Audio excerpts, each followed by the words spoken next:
ये जा रहा है, और ये क्या हो जाएगा 3 प्राइम, तो इसको देखिए 5 प्राइम। ये प्राइम भी अभी आपको समझाता हूं। आपको ध्यान क्या करना है, ड्रॉ करते समय ये कोशिश करेंगे कि जो दोनों स्ट्रैंड्स हैं they should run parallel to each other. आपको जब हम डायग्राम बनाने के लिए देते हैं तो आप इसको ऐसे किया और ऐसे किया हमें दिखा देते हैं। यहाँ पर कहीं भी पैरेलल नहीं नजर आ रहे हैं तो ये रॉन्ग हो जाता है, मिस्टेक हो जाता है। यहाँ भी पैरेलल नहीं है, तो आपको ये पैरेलल कोशिश करना है कि आप इनको पैरेलल ड्रॉ करें। जैसे थोड़ा ऊपर चला गया है तो ट्राई करें इसको नीचे लेकर के आए ताकि इट शुड लुक पैरेलल, ऐसा पैरेलल नजर आए हमें।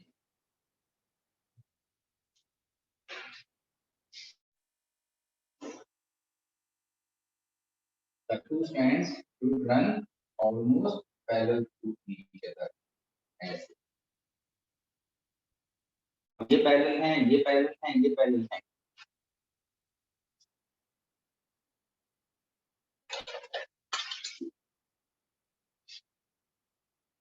And according to Watson-Crick model,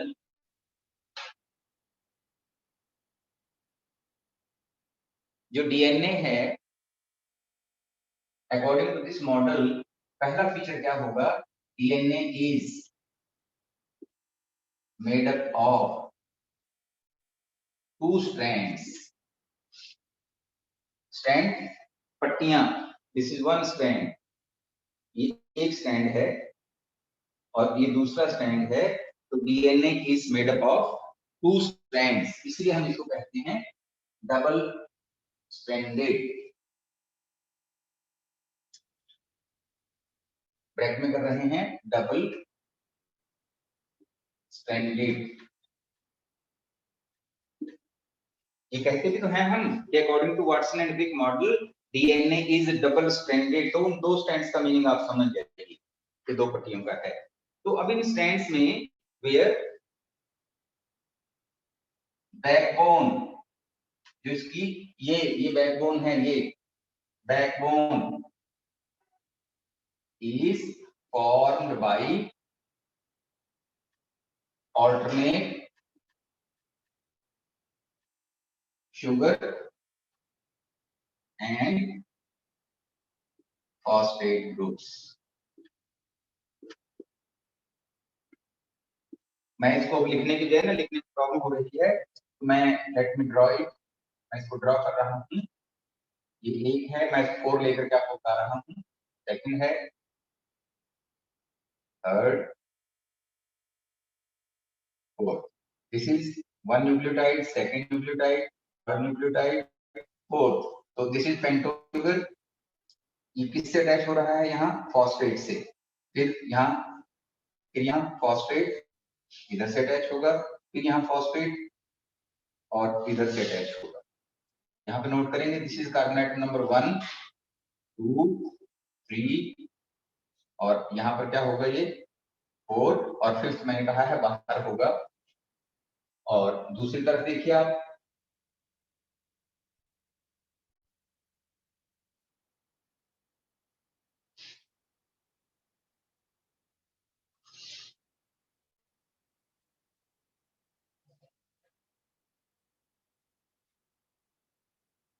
pentose sugar, pentose sugar, pentose sugar, pentose sugar. यहाँ पर फॉस्फेट, फिर यहाँ पर फॉस्फेट, फॉस्फेट। अब यहाँ पर क्या है, इसको मैंने उल्टा किया है। उल्टा क्यों किया है, बिकॉज जो चेन बनती है डीएनए की, उसमें जो बेसिस होते हैं दे प्रोजेक्ट इनवर्ड। बेसिस को अंदर लाना है, तो अंदर लाने के लिए इसको उल्ट डायरेक्शन में लेना पड़ा है। 1 2 3 4 और ये फिफ्थ पर आएगा यहाँ पर, ठीक है। सिमिलरली 1 2 3 4 और यहाँ फिफ्थ आएगा 1 2 3 4 फिफ्थ, 1 2 3 4 फिफ्थ। अब जो डीएनए है it is made up of two strands, दो पट्टियों का बना हुआ है, जिनमें जो बैकबोन है, backbone is formed by alternate pentose sugar and phosphate. इसमें जो बेसिस हैं, बेसिस दे प्रोजेक्ट इनवर्ड्स, ये लिखेंगे आप में, बेसिस प्रोजेक्ट इनवर्ड्स। अब बेसिस अंदर आएंगे, जब आएंगे तो मैं बताऊंगा आपको ये सारी साइमल्टेनियसली ड्रॉ कर लेना है। नंबर 2, अब आपने कहा है कि दो चेन्स हैं एंड इन दो चेन्स में से आपने एक स्पेसिफिक पोर्शन को मैग्नीफाई किया है, एनलार्ज किया है। अगर आप इसको एनलार्ज कर रहे हैं एंड ये दिस इज वन न्यूक्लियोटाइड, ये एक न्यूक्लियोटाइड, क्योंकि यहाँ नाइट्रोजन बेस भी लगेगा, यहाँ भी नाइट्रोजन बेस है, कार्बन एटम नंबर 1 पे आ जाएगा, ये कार्बन एटम नंबर 1 है, यहाँ भी नाइट्रोजन बेस आ जाएगा, यहाँ पर भी नाइट्रोजन बेस आ जाएगा, इधर के ऐसे अंदर आ जाएंगे, तो 1 2 3 कार्बन एटम नंबर 1 जो है उसके ऊपर हमेशा नाइट्रोजन बेस होगा। तो आपने कहा है कि पहला पॉइंट लिखते हैं, डीएनए दो स्ट्रैंड्स का बना हुआ है, जहां पर जो बैकबोन फॉर्म की गई है, ये लैडर भी कह सकते हैं हम इसको, सीढ़ी, जिसके ये दोनों वर्टिकल बीम्स हैं, बार्स अभी नहीं बनाई हमने, तो ये किसकी बनी हुई है, शुगर फॉस्फेट, शुगर फॉस्फेट, देखिए अल्टरनेट है, sugar phosphate, sugar phosphate, sugar phosphate, made up of alternate sugar and phosphate groups. Bases इसमें प्रोजेक्ट कर रहे हैं अंदर की तरफ। तो this whole structure forms a ladder like structure, एक सीढ़ी बन गई है जिसमें ये दो वर्टिकल उसके बीम्स हैं, वो हैं, और जो बेसिस बनाएंगे वो हॉरिजॉन्टल बार्स बना देंगे, हॉरिजॉन्टल बन जाएंगे।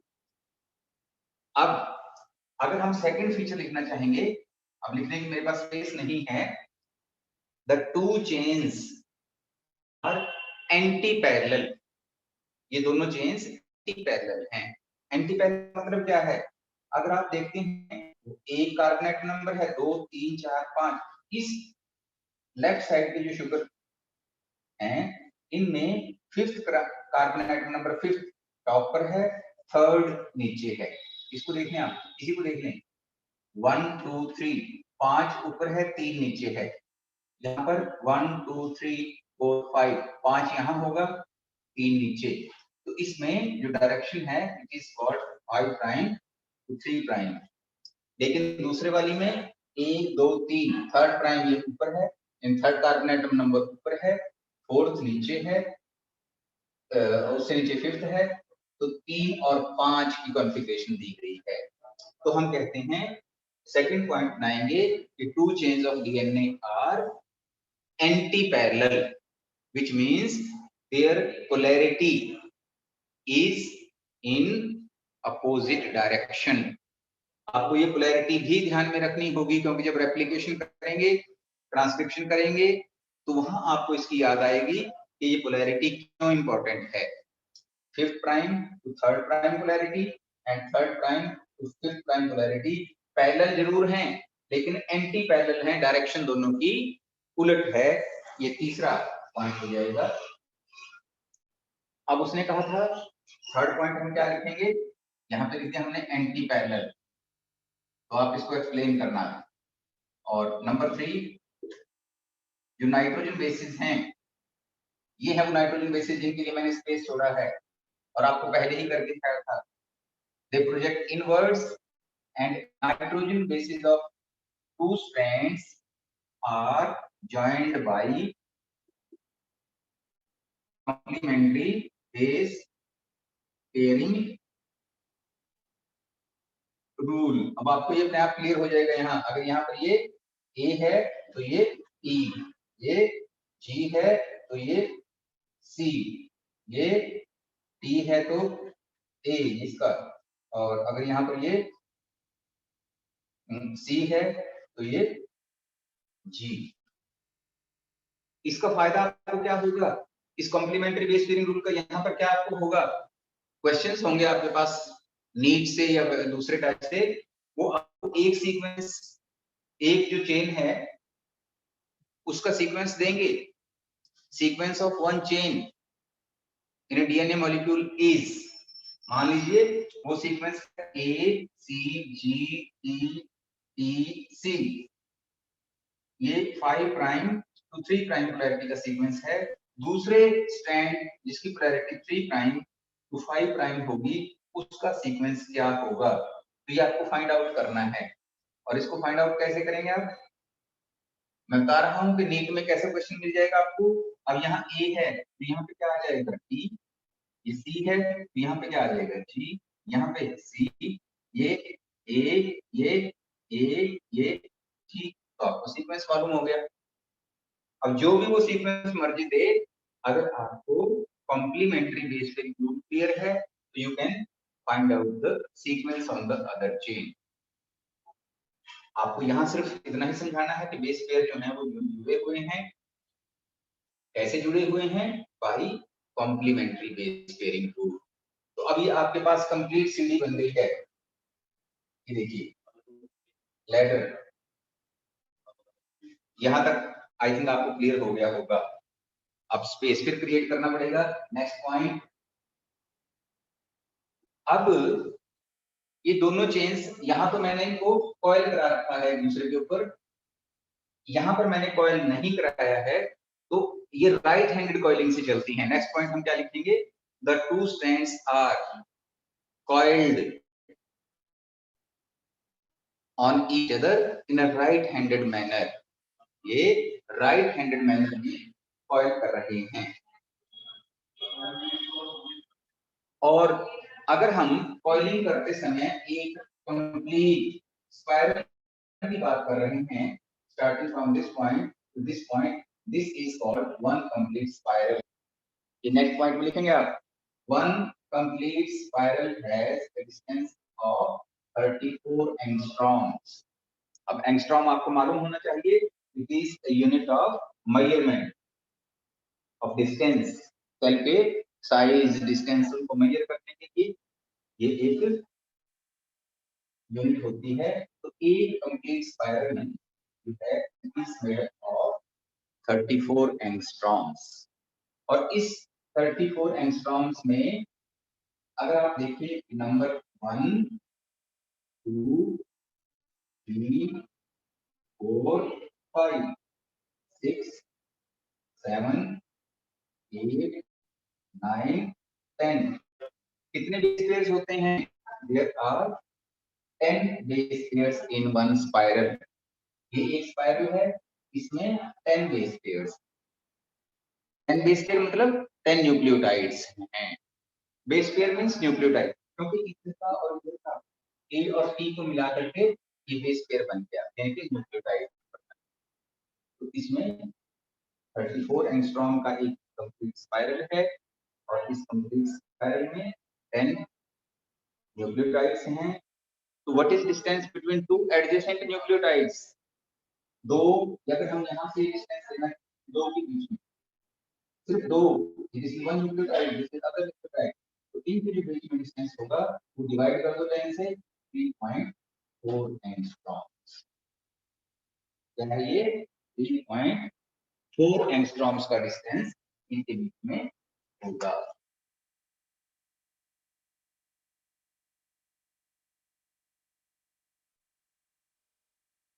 इसके अलावा अगर आप इसमें और स्टडी कर रहे हैं, देखिए ये एक ग्रुप बना है, this is called minor group, और इधर ये ग्रुप बन रहा है, this is major group.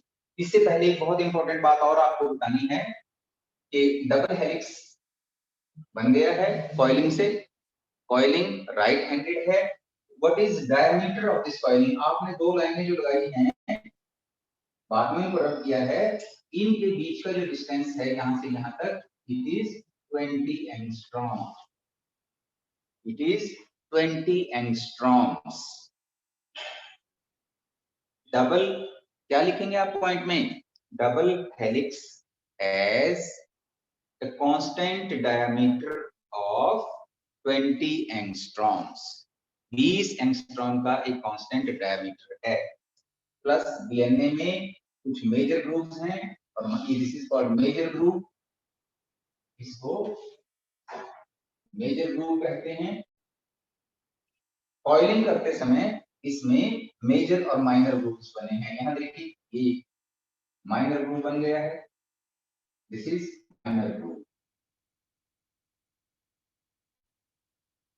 Groove means एक अंदर की तरफ लाइन लगना, झिरी बनना, this is groove. This is major groove, बड़ा है ये, और ये माइनर, तो major grooves and minor grooves. तो ये है complete structure of DNA. Additional hydrogen bonds भी यहाँ होती हैं जो इसको स्टेबिलिटी देती हैं। तो इस तरीके के ये मैंने सिर्फ 4 आपको करके दिखाए हैं। Millions and billions of nucleotides are there which are joined। अब इनके बीच में अगर आपको पूछ रही हैं कि how these nucleotides, adjacent nucleotides are joined, तो these nucleotides are joined by phosphodiester bond। ये नीट में क्वेश्चन होता है, ये alternate nucleotides हैं, वो कौन सी बॉन्ड से अटैच हो रहे हैं? They are joined by phosphodiester bond। Nitrogen bases आपस में कैसे अटैच हो रहे हैं? Hydrogen bonds. तो ये कंप्लीट स्ट्रक्चर है डीएनए का as proposed by Watson and Crick. तो इसके यूनिक फीचर्स क्या हैं? एंटी पैरेलल डायरेक्शन है, मैंने बता दिया आपको कि एंटी पैरेलल पोलैरिटी क्या है। तो आप इसको गो थ्रू हो, 2 मिनट लगाएं, 3 मिनट लगाएं, इसको प्रैक्टिस करें ड्रॉ करने की, इसमें मिस्टेक ना हो। ये इतना ड्रॉ करें, फिर ये ड्रॉ करें, तो this will complete the structure of DNA. करिए इसको, मैं आपको 2-3 मिनट दे रहा हूं।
इसको भी कुछ टाइम के लिए मैं रहने देता हूं ऐसे ही। एक और इसमें है important point, central dogma of molecular biology. ये है क्या? What is central dogma of molecular biology? Mention किया हुआ आपके पास सिलेबस में, and there are questions on central dogma. देखिए डीएनए आपने माना है, सबने माना है कि DNA is information molecule, it has all hereditary information contained in it. कैसे कंटेन है? जब जैसे जैसे आप आगे बढ़ेंगे तो आपको ये क्लैरिफाई हो जाएगा कि ये इंफॉर्मेशन किस रूप में इसमें स्टोर है, वो भी क्लियर हो जाएगा। उसके लिए आपने बेसिक आज नाइट्रोजन बेसिस किए हैं, ये नाइट्रोजन बेसिस और इनका कॉम्प्लीमेंट्री बेस पेयरिंग, ये दोनों ही पूरी इंफॉर्मेशन आपको बताएंगे। अब ये डीएनए है, suppose it is DNA and DNA can replicate, DNA can replicate. तो डीएनए रेप्लिकेट करता है, डीएनए से क्या बनेगा? नया डीएनए। हम यहां लिखते हैं DNA on replication. Replication of DNA से क्या बन जाएगा? New DNA. डीएनए से डीएनए का बनना, दिस इज कॉल्ड रेप्लिकेशन। कैसे होती है, क्या है प्रोसेस, बहुत डिटेल में आपके पास आएगी आगे कि रेप्लिकेशन ऑफ डीएनए कैसे होती है। अब इस डीएनए से फिर आगे बनते हैं आरएनए। डीएनए से क्या बनता है? RNA, process of formation of RNA from DNA is called transcription. इसको क्या कहते हैं? ट्रांसक्रिप्शन। यानी डीएनए से डीएनए का बनना, डीएनए ने अपनी इंफॉर्मेशन नए मॉलिक्यूल को दे दी है, दूसरा डीएनए बना दिया है। भाई एक नई बनने वाले सेल को भी डीएनए की जरूरत है, तो वो रेप्लिकेशन से डीएनए बनाएगी और नए सेल के लिए दे देगी। फिर ये डीएनए ट्रांसक्रिप्शन करता है। ट्रांसक्रिप्शन में क्या होगा?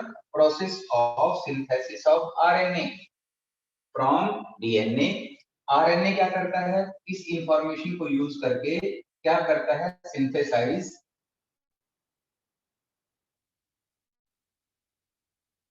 पॉलीपेप्टाइड। यानी हमें पॉलीपेप्टाइड कहता हूं। क्या बनाता है ये? Polypeptide. And polypeptide is also called as protein. क्या कहते हैं इसको? प्रोटीन। इस प्रोसेस को क्या कहते हैं? सिंथेसाइज प्रोटीन और polypeptide, and the process is called translation. Translation. अब जो डीएनए के पास इंफॉर्मेशन थी, उसने दूसरे डीएनए मॉलिक्यूल को दी है। नया जो डीएनए है वो ट्रांसक्रिप्शन करता है, क्या बनाता है? आरएनए। यानी कि passes on its information to RNA, अपनी इंफॉर्मेशन आरएनए को दे देता है। This process is called transcription. अब आरएनए इस इंफॉर्मेशन को यूज करके क्या बनाता है? प्रोटीन, जिसको के पॉलीपेप्टाइड भी कहते हैं, and the process is called translation. ये प्रोटीन क्या है? पॉलीपेप्टाइड क्या है? इन्हीं से बनने आगे आने वाली सेल और उससे बनने वाले ऑर्गेनिज्म बनते हैं, वो सभी प्रोटीन्स के हैं। तो फ्लो ऑफ इंफॉर्मेशन कैसे हुआ है? फ्लो ऑफ इंफॉर्मेशन, अब देखिए सेंट्रल डॉगमा क्या है? What is central dogma? Now try to define flow. Flow कर रही है information DNA to RNA, flow of information. कौन सी इंफॉर्मेशन? मैंने यहाँ थोड़ा इस तरह से कर दिया सिंपल, आपको रिप्रेजेंट आप अंडरस्टैंड कर लेंगे। Flow of information from DNA to RNA by transcription, by transcription, and RNA to polypeptide by process of translation is called central dogma of molecular biology। इसी को central dogma of molecular biology कहते हैं। अब clear हो गया कि what is central dogma of molecular biology? Flow of information from DNA to RNA by transcription and RNA to polypeptide by process of translation is called central dogma of molecular biology। इस पे 1 marks में question भी आ जाता है। इससे भी ज्यादा important एक और भी है। कभी कभी क्या होता है, देखिए यहाँ पर डीएनए से आरएनए बना है। DNA you know it is double stranded, ये 2 पट्टियों का बना हुआ है। अभी आपने स्टडी किया, सामने आपको बना भी हुआ है। आरएनए ये सिंगल स्ट्रैंडेड होगा, ये सिंगल पट्टी का बना होता है। कभी कभी क्या होता है, कुछ वायरस हैं, कैटेगरी ऑफ वायरस जिनको के हम रेट्रो वायरस कहते हैं। क्या कहते हैं? Retro virus. नोट करेंगे, retro virus it is A category of virus. ये खास कैटेगरी है। फॉर एग्जांपल कौन से हैं इसमें? HIV, human immuno virus, and hepatitis, ये दोनों रेट्रो वायरस हैं। इनमें क्या होता है? इनमें फिनोमिनन है, this is called reverse transcription. Reverse transcription, reverse means उलट, उल्टा, back, reverse means back, transcription means आमतौर पर तो डीएनए से आरएनए बन रहा है, बट इन वायरस में क्या होगा, जो आरएनए है it synthesize double stranded DNA, DNA बनाएगा, डीएनए से फिर एमआरएनए बनेगा और इस एमआरएनए से पॉलीपेप्टाइड बनेगा, पॉलीपेप्टाइड। बाकी तो वही साइकिल, एमआरएनए भी बनेगा, प्रोटीन भी बनेगा, सिर्फ आरएनए से डीएनए बना है। तो इस प्रोसेस को क्या कहते हैं, this process is called reverse transcription. इसके लिए इन वायरस के अंदर एक यूनिक एंजाइम प्रेजेंट होता है, name of that enzyme is reverse, इसको आर को रिवर्स पढ़िए, रिवर्स ट्रांसक्रिप्टेज एंजाइम। कुछ वायरस में आरएनए से डीएनए बनता है, डबल स्ट्रैंडेड डीएनए, यानी कि प्रोसेस रिवर्ट हो जाती है। इसको एक एंजाइम कैटालाइज कर रहा है, name of the enzyme is reverse transcriptase enzyme. और ये प्रोसेस किस में पाई जा रही है, रेट्रोवायरस में। रेट्रोवायरस, वायरस का प्लूरल मैंने वायरस ही रखा है, जैसे कि एचआईवी या हेपेटाइटिस। इस प्रोसेस को हम रिवर्स ट्रांसक्रिप्शन भी कहते हैं या टेमेनिज्म भी कह देते हैं। Reverse transcription is also called, also known as टेमेनिज्म। ये नोट कर ले भाई, टेमेनिज्म। क्यों टेमेनिज्म इसको कहते हैं, because this process was discovered by Temin, एक साइंटिस्ट का नाम है Temin, TEMIN, Temin and Baltimore. उन्होंने इस प्रोसेस को ढूंढा था, डिस्कवर किया था, और उन्हीं के नेम पर इसको रिवर्स ट्रांसक्रिप्शन कहते हैं। तो लिख लें, reverse transcription is a phenomenon found in retrovirus such as this and this। इनका एग्जांपल लिख लें। इसमें होता क्या है, in this process single stranded RNA, in this process single stranded RNA synthesize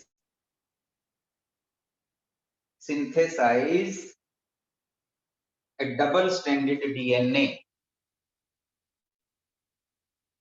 with the help of an enzyme,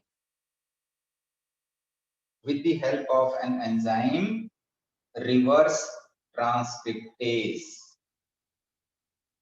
reverse transcriptase की help से RNA से डीएनए प्रोसेस बनता है। This process is also called teminism, इसको teminism भी कहते हैं। क्यों कहते हैं teminism, because it was discovered by, मैं यहां लिख रहा हूं, टेमिन एंड बाल्टीमोर, ये साइंटिस्ट के नाम हैं जिन्होंने इसको डिस्कवर किया था। और इसमें हुआ क्या है, बजाय डीएनए के डीएनए से आरएनए बनने के, यहाँ क्या हुआ है, आरएनए रिवर्स ट्रांसक्रिप्शन से डबल स्ट्रैंडेड डीएनए, फिर यहाँ एमआरएनए और पॉलीपेप्टाइड। तो एंजाइम कौन सा यूज हुआ है, रिवर्स ट्रांसक्रिप्टेज। तो प्रोसेस क्या कहलाई है, रिवर्स ट्रांसक्रिप्शन। तो मैं समझता हूं कि ये central dogma of molecular biology क्या है। तो इस प्रोसेस को अब क्या हो गया, इस प्रोसेस को पूरा अब सेंट्रल डॉगमा नहीं रहा ये, it is called central dogma reverse. ये नोट कर लें एक लाइन और, reverse transcription is also called central dogma reverse, यानी कि सेंट्रल डॉगमा बदल गया है, रिवर्स हो गया है।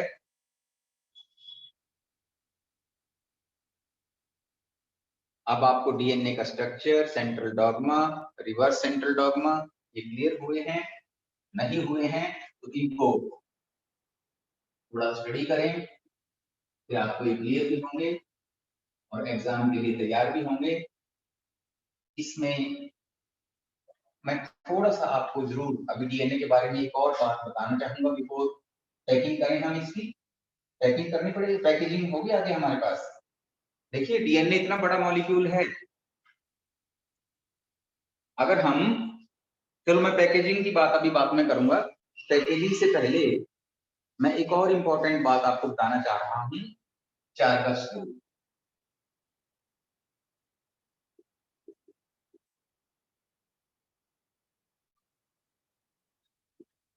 चार्गस रूल, रूल क्या है? ये कुछ जनरलाइजेशंस हैं। ये क्या हैं? कुछ जनरलाइजेशंस हैं।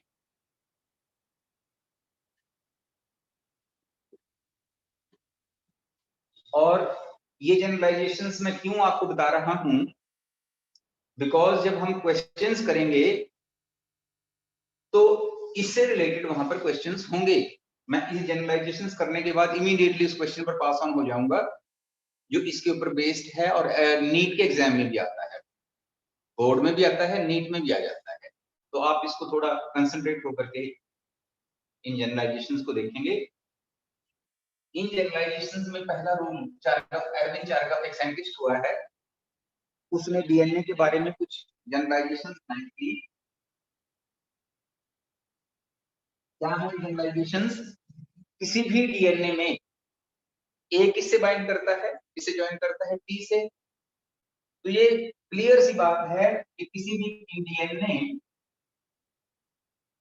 Number 1, A is always equal to T. Adenine जो बेसिस हैं या एडेनिन की संख्या का नंबर हमेशा थायमिन के बराबर होगा।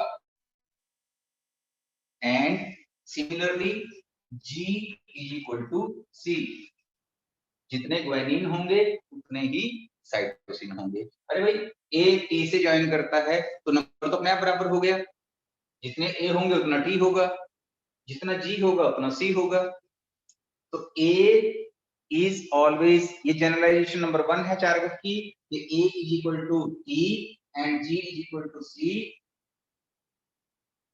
लेकिन ऐसा नहीं है, but it is not always there कि A plus T should be equal to G plus C। हो सकते हैं कि बराबर हों, पर जरूरी नहीं है। किसी डीएनए में AT बेस पेयर ज्यादा हो जाते हैं, किसी में GC बेस पेयर बराबर हो सकते हैं। A plus T is equal to G plus C may not be true। ये जरूरी नहीं है कि A plus T भी G plus C के बराबर हो। A हमेशा T के बराबर होगा, G C के बराबर होगा, but number of AT base pairs, it is not necessary that they should be equal to G plus C। वो G plus C के बराबर होना जरूरी नहीं है, अगर हो तो हो जाए, नो प्रॉब्लम।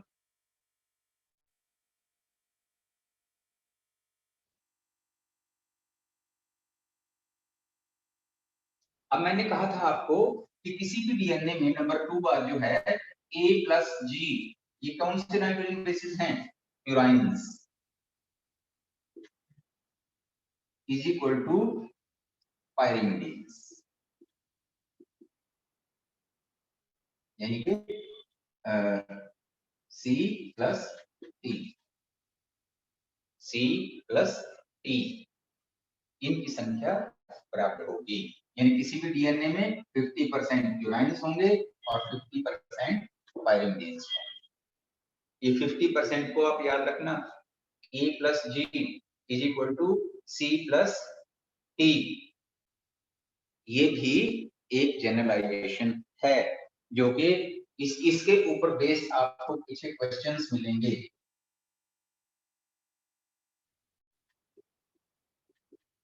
इसके ऊपर बेस्ड, तो इस रूल को समझें। A+G प्यूराइन को कहते हैं, C+T पायरिमिडीन को कहते हैं। A+G प्यूराइंस और ऑलवेज इक्वल टू पायरिमिडीन्स, वो पायरिमिडीन के बराबर होंगे। और कितने कितने होते हैं? 50%। जब दोनों बराबर हैं 100% डीएनए में 50 वो हो गए, 50 वो हो गए। Then generalization number 3, third generalization है, तीसरी generalization A+T upon G+C is a constant for a species। किसी एक स्पीसीज के लिए ये दोनों का रेशो कांस्टेंट होगा। A+T upon G+C is always constant, ये हमेशा कांस्टेंट होगा। This is generalization again. और चौथी जनरलाइजेशन है number of deoxyribose sugar is equal to phosphate groups। जितनी डीऑक्सीराइबोज शुगर होंगी उतने ही फॉस्फेट ग्रुप्स भी होंगे, क्योंकि हर एक के साथ ऑल्टरनेट बॉन्ड बनती है। तो ये जनरलाइजेशंस कोई बहुत डिफिकल्ट नहीं है, बट इनका एप्लीकेशन